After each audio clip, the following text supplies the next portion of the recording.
से देखना, पहले लेक्चर से यदि आप ध्यान दोगे तो ये चैप्टर बहुत इजी होने वाला, सड़ा होने वाला, इतना सड़ा हो जाएगा कि आप भी कहोगे कि सर आप मुझसे अच्छा तो कोई समझा ही नहीं सकता। देखो coordinate compound, chapter 5 class 12 coordinate compound. Coordinate compound को पहले क्या पुकारते थे? Complex compound. क्या पुकारते थे बेटा? Complex compound. कॉम्प्लेक्स कंपाउंड में क्या होता है? कॉम्प्लेक्स कंपाउंड में क्या होता है कि सेंट्रल मेटल एटम या सेंट्रल मेटल आइंस होता है, जो मोस्टली क्या होते हैं? Transitional metals, in which central metal atom और आइंस क्या होते हैं? बॉन्डेड होते हैं। क्या होते हैं? बॉन्डेड होते हैं। किससे बॉन्डेड होते हैं? आयन से या मॉलिक्यूल से?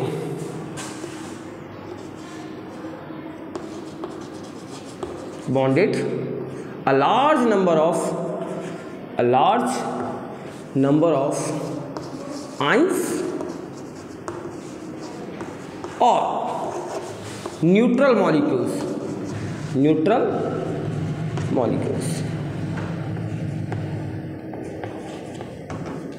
These are also called coordinate compounds. Complex compound क्या है बेटा? कॉम्प्लेक्स कंपाउंड क्या है? Complex compound in which central metal atoms और ions bonded a large number of anions और न्यूट्रल मॉलिक्यूल्स. These are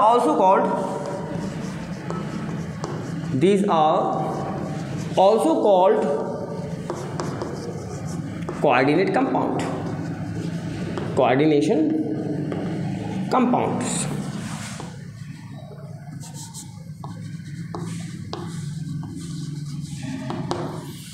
तो हम यही कोऑर्डिनेट कंपाउंड पढ़ने वाले हैं बेटा. क्या पढ़ने वाले हैं? कोऑर्डिनेट कंपाउंड पढ़ने वाले हैं.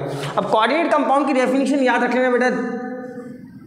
दोज कंपाउंड इन विच, क्या याद कर लेना? Those compounds in which central metal atom और ions are bonded a large number of ions or neutral molecules. These are also called coordinate compound. अब coordinate compound में क्या देखते हैं हम? एक सेंट्रल मेटल एटम होता है और बाकी हमारे कौन होते हैं? आइंस होते हैं और न्यूट्रल मॉलिक्यूल्स होते हैं. ठीक, तो अभी इधर ध्यान देना. लार्ज नंबर ऑफ एनाइंस और neutral molecules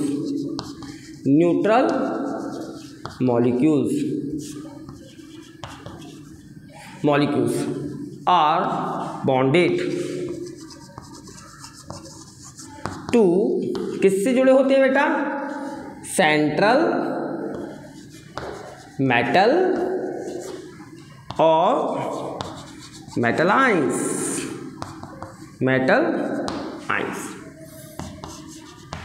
are called ligands. जो एनाइंस होते हैं या फिर न्यूट्रल मॉलिक्यूल्स होते हैं जो सेंट्रल मेटल से बॉन्डेड होते हैं, क्या कहलाते हैं बेटा? लिगेंड्स कहलाते हैं. क्या कहलाते हैं? लिगेंड्स कहलाते हैं. तो हमारी किसकी डेफिनेशन बन गई? लिगेंड्स की डेफिनेशन बन गई. लिगेंड्स कौन होंगे बेटा? तो लिगेंड्स हो सकते हैं न्यूट्रल मॉलिक्यूल्स या फिर हो सकते हैं कौन? आइंस. कौन हो सकते हैं? आइंस. अब लिगेंड्स की एक्चुअल में डेफिनेशन ये नहीं लिख के आना अपने को एग्जाम में, बस हमें याद रखना है कि ये एनाइंस हो सकते हैं और कौन हो सकते हैं? न्यूट्रल मॉलिक्यूल्स हो सकते हैं. तो लिगेंड्स की डेफिनेशन हमें ये लिख के आनी है. Ligands are those species which donate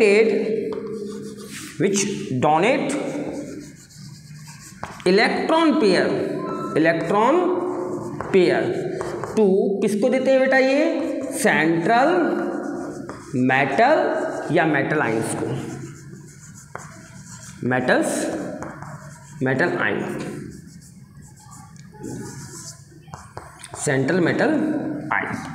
तो लिगेंड्स की हम डेफिनेशन ये भी दे सकते हैं. Ligands are those species which donate electron pair to central metal atom and formed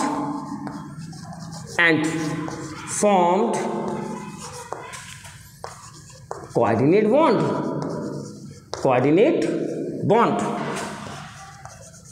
bond with किसके साथ बनाते हैं बेटा?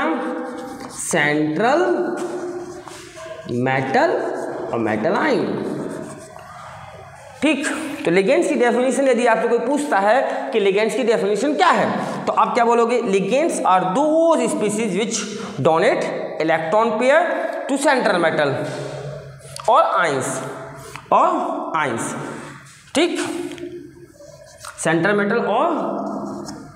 Metal ions and formed coordinate bond with central metal atom. Central metal atom के साथ ये क्या बनाते हैं? कोऑर्डिनेट बॉन्ड बनाते हैं। अब हम मॉडर्न फॉर्मुलेशन में एक फार्मूला देखते हैं एग्जाम्पल में। फॉर एग्जाम्पल K4FeCN6, ये हमारा हो गया मॉडर्न फार्मूले के अकॉर्डिंग। तो हमारा यहाँ पर सेंट्रल मेटल कौन है बेटा? सेंट्रल मेटल कौन हो गया हमारा? आयरन। कौन हो गया? सेंट्रल मेटल और मेटल आयरन हो गया।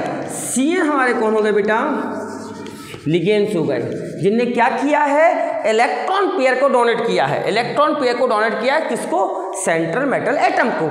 ये दोनों मिलकर क्या बनाते हैं? कोऑर्डिनेट बॉन्ड बनाते हैं। क्या बनाते हैं बेटा? हमारा कोऑर्डिनेट बॉन्ड बनाते हैं। और एक कोऑर्डिनेट बॉन्ड बनने के बाद फिर हम क्या लिखते हैं? इसको कोऑर्डिनेट स्फीयर में लिख देते हैं। और कोऑर्डिनेट स्फीयर को बैलेंस करने के लिए हमारे पास होता है कौन? Counter ion. कौन होता है? Counter ion. तो ये हमारा मॉडर्न फॉर्मुलेशन के अकॉर्डिंग हमारा बन गया कोऑर्डिनेट कंपाउंड। कौन बन गया? Coordinate compound. ध्यान से देखना, पहले लेक्चर से यदि आप ध्यान दोगे तो ये चैप्टर बहुत इजी होने वाला, सड़ा होने वाला, इतना सड़ा हो जाएगा कि आप भी कहोगे कि सर आप मुझसे अच्छा तो कोई समझा ही नहीं सकता। तो देखो कॉम्प्लेक्स कंपाउंड पहले पुकारते थे, पहले मतलब ओल्ड केमिस्ट्री में। मॉडर्न केमिस्ट्री में कॉम्प्लेक्स कंपाउंड को क्या पुकारते हैं बेटा? Coordinate compound. कॉम्प्लेक्स कंपाउंड की डेफिनेशन एग्जाम में आ जाए तो क्या लिख के आना? Those compounds in which central metal atom और ion bonded a large number of anions और न्यूट्रल मॉलिक्यूल्स। ठीक, these are also called coordinate compound. फिर हम चलते हैं लिगेंड्स की तरफ। तो लिगेंड्स क्या है? They large number of anions और neutral molecules are bonded to central metal atom और metal ions are called ligands. But ligands की डेफिनेशन ये नहीं चलेगी, लिगेंड्स की डेफिनेशन ये चलेगी बेटा। क्या चलेगी? Ligands are those species which donate electron pair to central metal atom और ions and form coordinate bond with central metal atom. Modern formulation में यदि हम देखें कि हमारा कोऑर्डिनेट कंपाउंड कैसा होगा तो कुछ इस तरीके का हमारा कोऑर्डिनेट कंपाउंड दिखेगा। और ये एग्जांपल हर एक बुक में देखने को आपको मिलने वाला है। यहाँ पर आयरन क्या है? हमारा सेंट्रल मेटल है या उस मेटल का आयन है, और CN कौन है? हमारे लिगेंड्स है। और इन दोनों को जब हम लिखते हैं तो एक स्क्वायर ब्रैकेट के अंदर लिखते हैं। उस स्क्वायर ब्रैकेट को क्या करने के लिए? बैलेंस करने के लिए हमें बाहर क्या लिखने पड़ते हैं? काउंटर आयन लिखने पड़ते हैं। ठीक है बेटा, तो नोट कर लो इसको जल्दी से और हम आगे बढ़ते हैं। कोऑर्डिनेट कंपाउंड में हमारे पास दो ही पोर्शन इंपॉर्टेंट बेटा, एक लिगेंड्स और दूसरा सेंट्रल मेटल आयंस और मेटल। लिगेंड्स कौन होते हैं? जैसे कि हमने डेफिनेशन देख ली थी, those species which donate electron pair to central metal atom, जो इलेक्ट्रॉन पेयर को डोनेट करते हैं। किसको डोनेट करते हैं बेटा? सेंट्रल मेटल एटम को डोनेट करते हैं। और क्या फॉर्म करते हैं? Coordinate compound, coordinate bond form करते हैं। ठीक, दूसरा होता है हमारे पास सेंट्रल मेटल और सेंट्रल मेटल आयन। अब सेंट्रल मेटल कौन होते हैं? दोज मेटल्स और those metal ions which have backend orbital, जिनके पास क्या होते हैं बेटा? बैकेंड ऑर्बिटल्स होते हैं। ये एक्सेप्ट करते हैं इलेक्ट्रॉन पेयर को, किसके द्वारा? लिगेंड्स जब जो डोनेट इलेक्ट्रॉन पेयर डोनेट करता है उसको एक्सेप्ट करते हैं और क्या बनाते हैं? Coordinate bond. जैसे एग्जांपल हमने लिया था K4FeCN6 लिया था हमने एग्जांपल। तो उस एग्जांपल में हमारा आयरन कौन है? सेंट्रल मेटल है, जो इलेक्ट्रॉन पेयर एक्सेप्ट करेगा किससे? हमारे साइनाइड से। और साइनाइड हमारा कौन है? लिगेंड से। साइनाइड कौन है हमारा, लिगेंड्स है। That's clear. चलो इन दोनों को नोट कर लो बेटा। अब हम बात करते हैं टाइप्स ऑफ लिगेंड्स पर। टाइप्स ऑफ लिगेंड्स, तो टाइप्स ऑफ लिगेंड्स में मोस्टली लिगेंड्स कैसे होते हैं बेटा, नेगेटिवली चार्ज होते हैं। कैसे होते हैं, नेगेटिवली चार्ज होते हैं, या फिर कैसे होते हैं, न्यूट्रल होते हैं। कैसे होते हैं, न्यूट्रल लिगेंड्स होते हैं। नेगेटिवली चार्ज लिगेंड होते हैं। कौन होते हैं, नेगेटिवली चार्ज लिगेंड होते हैं और न्यूट्रल लिगेंड्स होते हैं। हमारे पास दो ही लिगेंड्स है ना बेटा। मोस्टली दो ही प्रकार के लिगेंड्स होते हैं। मोस्टली कितने टाइप के लिगेंड्स होते हैं बेटा, दो ही टाइप के लिगेंड्स होते हैं। एक नेगेटिवली चार्ज लिगेंड्स होते हैं और दूसरा न्यूट्रल चार्ज लिगेंड्स होते हैं। अब हम बात करते हैं नेगेटिवली चार्ज लिगेंड्स जो आपको काम आने वाले हैं, तो नेगेटिवली चार्ज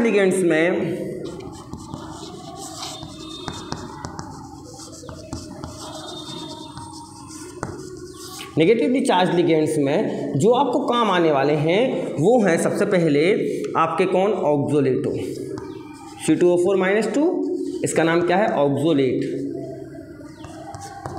क्या नाम बेटा इसका, ऑक्सोलेट। सिंबल क्या आएगा इसका, OH। इसका स्ट्रक्चर फॉर्मूला क्या होगा,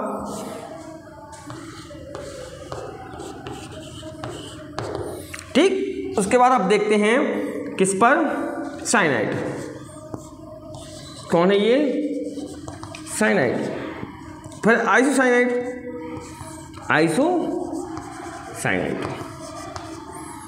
थायोसाइनाइड,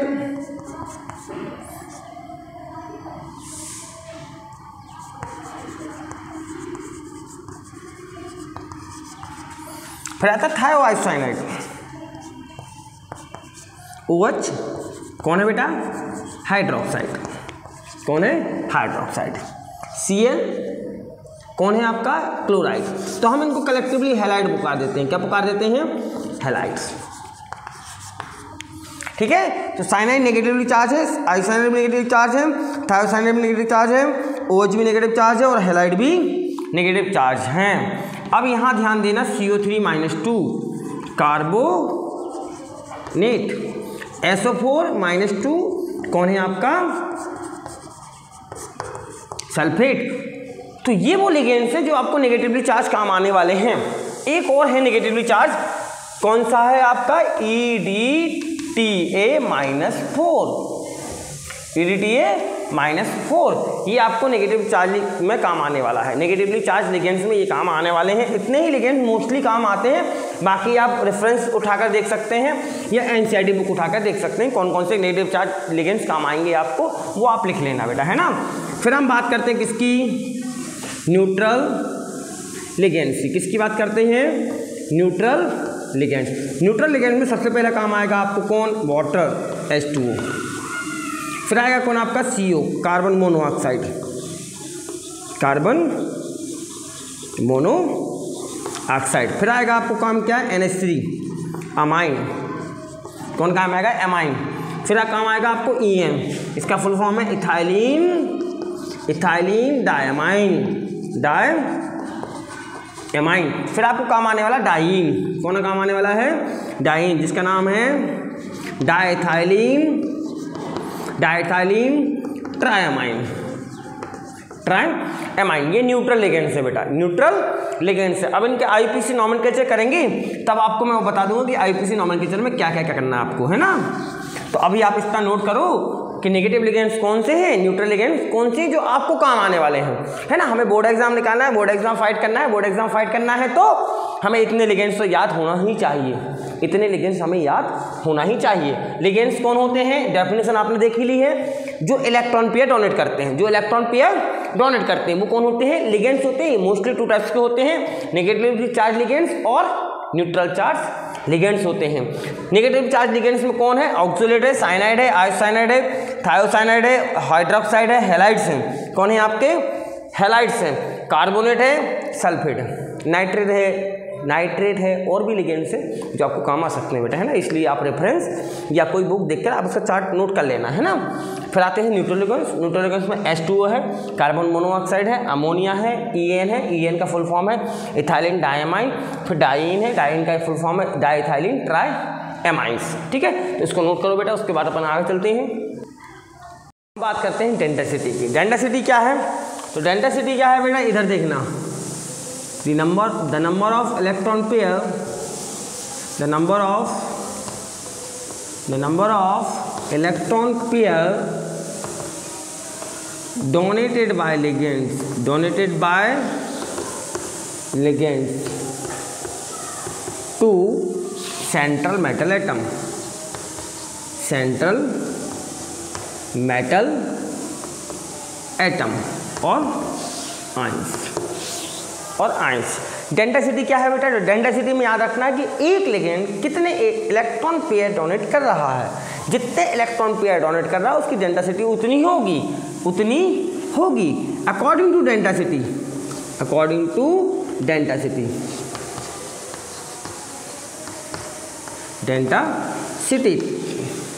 ठीक। टाइप्स ऑफ लिगेंड्स की बात करते हैं हम, किसकी बात करते हैं? टाइप्स ऑफ लिगेंड्स की बात करते हैं। तो जो एक इलेक्ट्रॉन पेयर डोनेट करेंगे वो क्या कहलाएंगे? हमारे मोनोडेंटेड लिगेंड्स। क्या कहलाएंगे? हमारे मोनोडेंटेड लिगेंड्स, ठीक। और जो दो इलेक्ट्रॉन पेयर डोनेट करेंगे वो क्या कहलाएंगे बेटा? हमारे बायडेंटेड लिगेंड्स। क्या कहलाएंगे? हमारे लिगेंड्स। और जो दो से ज़्यादा डोनेट करेंगे वो क्या कहलाएंगे? हमारे पॉलीडेंटेड लिगेंड्स कहलाएंगे, ठीक। According to denticity types of ligands कितने टाइप्स के होते हैं बेटा? तो 3 टाइप्स के होते हैं। मोनोडेंटेड लिगेंड्स जो क्या करेंगे? एक इलेक्ट्रॉन पेयर डोनेट करेंगे। क्या करेंगे? जो एक इलेक्ट्रॉन पेयर को डोनेट करेंगे, ठीक। और जो 2 इलेक्ट्रॉन पेयर डोनेट करेंगे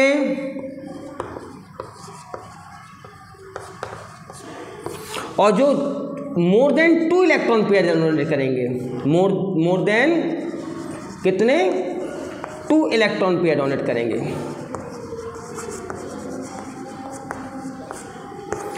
ठीक। जो एक इलेक्ट्रॉन पेयर डोनेट करें वो क्या कहलाएंगे बेटा?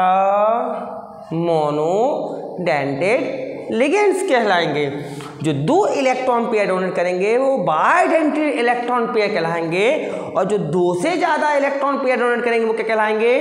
पॉलीडेंटेड इलेक्ट्रॉन पेयर कहलाएंगे। अब यहाँ मोनोडेंटेड इलेक्ट्रॉन पेयर में कौन कौन से एग्जाम्पल हैं?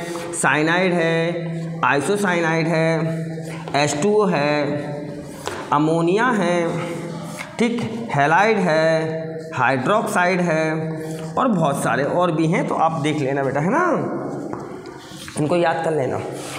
बायडेंटेड में जो 2 लिगेंड्स हैं जो ज़्यादा यूज़ होने वाले हैं या ज़्यादा यूज़ होते हैं उनमें हमारा कौन है? OX ऑक्सोलेट और EN इथाइलिन डायमाइन। ये 2 बहुत ज़्यादा यूज़ होने वाले हैं। और पॉलीडेंटेड में हमारे 2 ऐसे हैं जिनका हम बहुत ज़्यादा यूज़ करेंगे, डाइईन और EDTA-4, ठीक। तो बेटा ये 2 एग्जाम्पल बायडेंटेड के और ये 2 एग्जाम्पल पॉलीडेंटेड के, बट मोनोडेंटेड के सारे एग्जाम्पल तैयार कर लेना, ठीक। इधर देख लो, और लिख देता हूँ मैं, कार्बोनेट -2, सल्फेट -2, ठीक है। ये 2 भी क्या है? मोनोडेंटेड है। इनके चार्ज पे मत जाना कि इस पे चार्ज -2 लगा है तो ये बायडेंटेड होगा ना, इस पे -2 लगा है ये बायडेंटेड होगा, नहीं होगा बेटा। इन दोनों को किस में रखना? हमें मोनोडेंटेड में रखना है। क्यों रखना है? क्योंकि ये एक ही इलेक्ट्रॉन पेयर को डोनेट करते हैं। तो according to denticity types of ligands. तो लिगेंड्स कितने टाइप्स के होते हैं बेटा? 3 टाइप्स के होते हैं। मोनोडेंटेड लिगेंड्स, बायडेंटेड लिगेंड्स और पॉलीडेंटेड लिगेंड्स। जो 1 इलेक्ट्रॉन पेयर डोनेट करें वो मोनोडेंटेड, जो 2 इलेक्ट्रॉन पेयर डोनेट करें वो बाइडेंटेट, और जो 2 से ज़्यादा इलेक्ट्रॉन पेयर डोनेट करें वो कौन, पॉलीडेंटेट लिगेंड्स कहलाएंगे। व्हाट इज डेंसिटी, तो density the number of electron pair donated by ligands to tangent metal atom is called density, is called density of ligand, density of ligand. Ligand की क्या कहलाती है बेटा, डेंसिटी कहलाती है। इसको नोट करो फटाके से, जल्दी से आगे बढ़ते हैं। देखो बेटा, ये हमारे पास एक स्क्वायर ब्रैकेट है, इसे हम क्या कहेंगे बेटा, कोऑर्डिनेट स्फीयर, क्या कहेंगे, कोऑर्डिनेट स्फीयर। ये हमारे पास कौन है बेटा, कौन है, लिगेंड्स। ये हमारा कौन है, सेंट्रल मेटल, और ये हमारे कौन है बेटा, काउंटर आइंस हैं। सेम यहाँ पर, सेम यहाँ पर EN कौन है हमारा, ये हमारा कौन हो गया, कोऑर्डिनेट स्फीयर। ये कौन है हमारा, सेंट्रल मेटल। EN कौन है हमारे, लिगेंड्स, और Cl कौन है हमारा बेटा, काउंटर आइन। यहाँ पर काउंटर आइन एब्सेंट है, यहाँ पर काउंटर आइन एब्सेंट है। तो जितने भी हम कोऑर्डिनेट कंपाउंड देखने वाले हैं वो 3 टाइप के ही देखने को मिलेंगे। पहला, जिसमें पॉजिटिव काउंटर आइन होगा, पॉजिटिवली चार्ज काउंटर आइन होगा। दूसरा, जिसमें नेगेटिवली चार्ज काउंटर आइन होगा। और तीसरा, जिसमें क्या होगा, काउंटर आइन एब्सेंस होगा। क्या होगा, एब्सेंस होगा, इसमें काउंटर आइन नहीं होगा। जब काउंटर आइन नहीं होगा तो कोऑर्डिनेट स्फीयर पे चार्ज कितना आएगा बेटा, 0। कितना आएगा, 0। जब नेगेटिवली चार्ज काउंटर आइन होगा तो कोऑर्डिनेट स्फीयर पे चार्ज कितना आएगा बेटा, पॉजिटिव आएगा। क्या आएगा, पॉजिटिव। जब नेगेटिव काउंटर आइन हो तो कोऑर्डिनेट स्फीयर पे क्या आएगा, पॉजिटिव चार्ज। जब पॉजिटिव काउंटर आइन हो तो स्फीयर पे क्या आएगा बेटा, नेगेटिव चार्ज। कितना आएगा बेटा, नेगेटिव चार्ज। ठीक। अब अकॉर्डिंग टू कोऑर्डिनेट स्फीयर के चार्ज के अकॉर्डिंग, कोऑर्डिनेट स्फीयर के चार्ज के अकॉर्डिंग हमारे कॉम्प्लेक्स 3 टाइप्स के होंगे। एक, positively charge complex, positively charge complex. दूसरा हमारे होंगे कौन से, negatively charge complex, negatively charge complex. और तीसरे होंगे हमारे कौन से, न्यूट्रल कॉम्प्लेक्स, न्यूट्रल कॉम्प्लेक्स। ठीक। यहां पर प्रेजेंस होगी, यहां पर प्रेजेंस होगा कौन, नेगेटिव काउंटर आइन, नेगेटिव काउंटर आइन। यदि नेगेटिव काउंटर आइन है तो स्फीयर कौन सा हमारा, स्फीयर कौन सा है हमारा, negatively charge sphere, positively charge sphere है। काउंटर आइन नेगेटिव है तो पॉजिटिव चार्ज स्फीयर, और काउंटर आइन पॉजिटिव है, काउंटर आइन पॉजिटिव है तो हमारा स्फीयर कैसा हो जाएगा बेटा, नेगेटिव। हमारा स्फीयर कैसा हो जाएगा, नेगेटिव। स्फीयर नेगेटिव हो गया तो कॉम्प्लेक्स नेगेटिवली चार्ज कॉम्प्लेक्स कहलाएंगे। और यदि हमारा काउंटर आइन एब्सेंस है, यदि हमारा काउंटर आइन एब्सेंस है, एब्सेंस ऑफ काउंटर आइन, एब्सेंस ऑफ काउंटर आइन, यदि काउंटर आइन हमारा एब्सेंस है तो हमारे कॉम्प्लेक्स कितने टाइप के होंगे, न्यूट्रल टाइप के होंगे। किस टाइप के होंगे, न्यूट्रल टाइप के होंगे। तो types of complexes according to counter ion, according to counter ion, types of complex ion, complex ion according to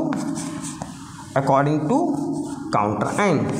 तो अकॉर्डिंग टू काउंटर आइन हमारे कॉम्प्लेक्स कितने टाइप्स के होने वाले हैं बेटा, 3 टाइप्स के, positively charge complex, negatively charge complex और न्यूट्रल कॉम्प्लेक्स। हम ये 3 ही टाइप के कॉम्प्लेक्स पूरे चैप्टर में पढ़ने वाले हैं। कितने, जब पूरे चैप्टर में क्या पढ़ने वाले हैं, ये 3 टाइप्स के कॉम्प्लेक्स पढ़ने वाले हैं। पहला पॉजिटिव, दूसरा नेगेटिव और तीसरा न्यूट्रल। ठीक है बेटा। अब हम मिलते हैं नेक्स्ट क्लास में। कहाँ मिलते हैं हम? नेक्स्ट क्लास में। तो नेक्स्ट क्लास मिस मत करना बेटा। नेक्स्ट क्लास से हमारा पूरा चैप्टर का इंपॉर्टेंट पोर्शन स्टार्ट होने वाला है। आज हमारा इंट्रो होता केमिस्ट्री और कोऑर्डिनेट केमिस्ट्री का या कोऑर्डिनेट कंपाउंड का आज हमारा इंट्रो था। तो नेक्स्ट चैप्टर में मिलते हैं या नेक्स्ट लेक्चर में मिलते हैं। तब तक आपको क्या करना है? इस लेक्चर को तैयार करना है। नेक्स्ट चैप्टर ज़्यादा दिन नहीं लगाएंगे हम, कल आपको नेक्स्ट लेक्चर देने वाले हैं। आप चैनल को सब्सक्राइब करें, शेयर करें और ज़्यादा से ज़्यादा तक रीच करें। उससे क्या होगा? हमें प्रमोशन मिलेगा। प्रमोशन मिलेगा तो हमें क्या मिलेगा? कॉन्फिडेंस मिलेगा, और कॉन्फिडेंस मिलेगा तो हम ज़्यादा से ज़्यादा जल्दी से जल्दी आपको अच्छे से अच्छा मटेरियल प्रोवाइड करा पाएंगे। तो आपको क्या करना है? चैनल को सब्सक्राइब करना है, शेयर करना है एंड लाइक करना और कमेंट्स करना यदि आपको अच्छा लगता है तो। धन्यवाद। ठीक है बेटा, चलो मिलते हैं नेक्स्ट लेक्चर में।